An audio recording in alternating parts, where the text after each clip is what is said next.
Stell dir vor, deine Sinneswahrnehmungen verändern sich. Hören, sehen, schmecken, fühlen, riechen.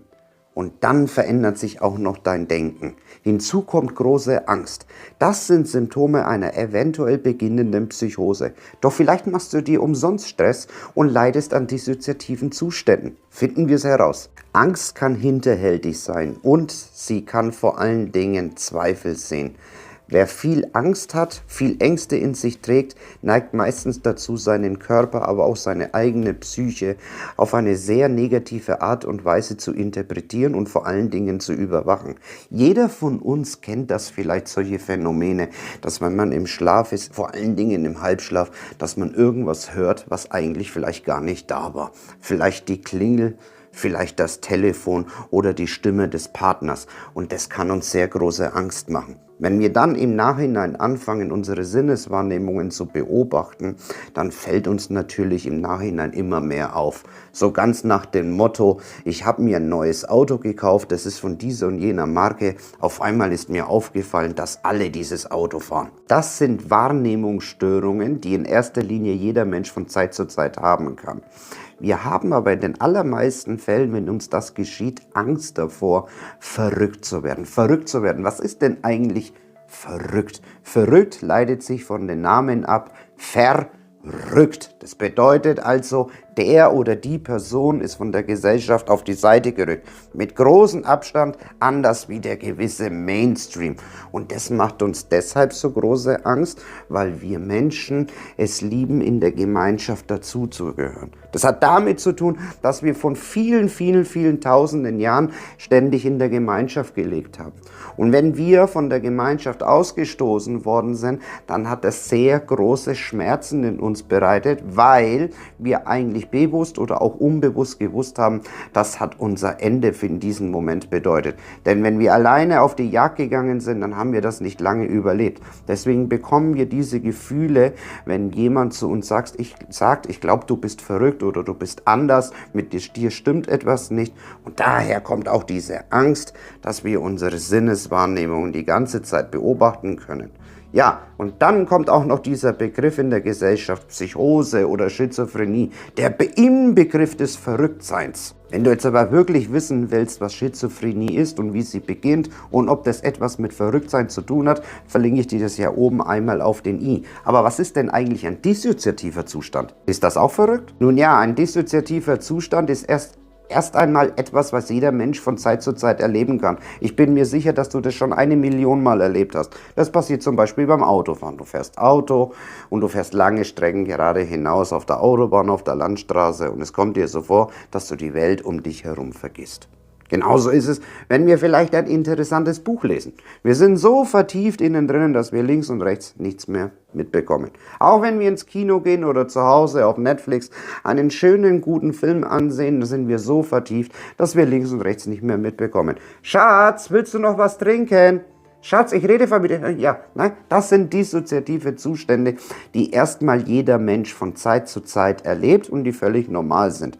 Übrigens bedeutet dissoziativ auf Latein nichts anderes als trennen und schneiden. Das bedeutet also, dass unser Denken, unser Fühlen und unser Handeln nicht mehr synchron scheint. Das bedeutet, es ist irgendwie alles ein bisschen verzögert. Natürlich nicht in Minuten, sondern in Sekundenteilen. Und dieses Phänomen kann gestört werden. Und es ist jetzt sehr hilfreich, uns bewusst zu machen, was der Mensch, also den Mensch an sich überhaupt als Person ausmacht. Und das sind diese Dinge, die ich auch immer in meinen anderen Videos predige.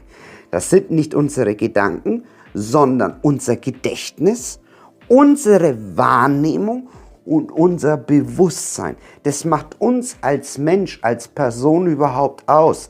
Das heißt, wir sind uns selbst darüber bewusst, was wir sind, wie wir ticken, wie unser Gedächtnis ist, wir können es abrufen und wie unsere Wahrnehmung ist. Und das Ganze läuft bei uns in der Regel synchron ab. Ganz normal und selbstverständlich. Das macht uns als Mensch, als Person aus. Bei einer dissoziativen Störung wie jetzt gerade schon bei den Symptomen gerade genannt, die in erster Linie erstmal normal sind, kann es bei einer Störung sehr weit auseinanderdriften, dass wir uns dieser Dinge selbst nicht mehr bewusst sind, wie die Wahrnehmung ist, das Gedächtnis und unser eigenes Bewusstsein. Dieses Zusammenspiel ergibt jetzt eine individuelle Person und hat zur Folge, dass es eine individuelle Person in ihrem eigenen Denken, Fühlen, Erleben und Handeln ist. Wenn es dissoziativ ist, also in die Störung, dann bedeutet es, dass unser Gedächtnis beeinträchtigt ist, unsere Wahrnehmung, aber auch unser Bewusstsein. Und deswegen sind wir uns in diesem Moment, je nach Grad der Störung und wie groß es ist, dazu komme ich gleich, individuell bei jedem anders so gestört, dass es bestimmte Mechanismen in einen auslöst, dass man sagt, ich weiß in dem Moment nicht, wo ich war oder was ich bin. Und wir Menschen, wir können natürlich sehr viel aushalten. Ja, bei jedem ist es natürlich individuell, bei jedem ist es anders. Das hängt davon ab, wie stark unsere Resilienz ist. Das heißt, unsere seelische Widerstandskraft gegenüber Dingen, die uns passieren können. Naturkatastrophen, Tod eines geliebten Menschen, eine schlimme Erfahrung im Krieg etc. Es gibt so viele Dinge, die wir leider erleben müssen. Und diese Dinge, die führen zu sehr, sehr großem Schmerz. Man spricht auch in der Psychologie von Traumaten. Wenn dieser Schmerz zu groß, zu stark wird, dann können wir diese Gefühle in vielen Fällen beim besten Willen nicht aushalten, weil der Schmerz so stark ist, dass das einfach zu gewaltig ist. So, und unser Gehirn ist wirklich ein erstaunliches Organ. Es hat jetzt diesen Mechanismus, diese drei Dinge voneinander zu trennen, wie zum Beispiel in dem Fall das Gedächtnis, um uns in diesem Moment von diesen starken Emotionen, von diesen Gefühlen zu schützen. Wenn das in unserer Vergangenheit passiert ist, je nachdem natürlich selbstverständlich, wie stark die Person ist, wie stark die Resilienz ist, wie stark die Widerstandskraft ist gegenüber diesen äußerlichen Faktoren, kann es dann anschließend dazu kommen, dass unsere Psyche diese Gefühle abspaltet. Und wenn du solche Wahrnehmungsstörungen, Gedächtnisstörungen, aber auch Bewusstseinsstörungen in dir erlebst oder entdeckst, dann frage ich dich jetzt, aber auch alle anderen, die nicht diese Probleme haben und dieses Video vielleicht gerade ansehen, ob das verrückt ist, wenn ein Mensch solche grausamen Dinge erlebt hat, dass er diese eigenen Gefühle, die in einem entstehen, nicht aushalten kann. Wenn das verrückt ist, wenn das irgendwie anders ist, dann mag es zwar sein, dass es anders ist wie der Mainstream, doch lange nicht in den Bezug bzw. in den Kontext dieser negativen Art und Weise, dass man verrückt ist oder irgendwie nicht ganz dicht im Kopf.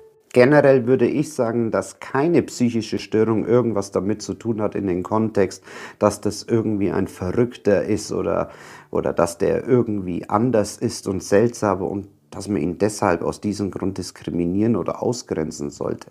Ich weiß nicht, wie du das siehst. Schreib es mal in die Kommentarbox, mich würde das interessieren.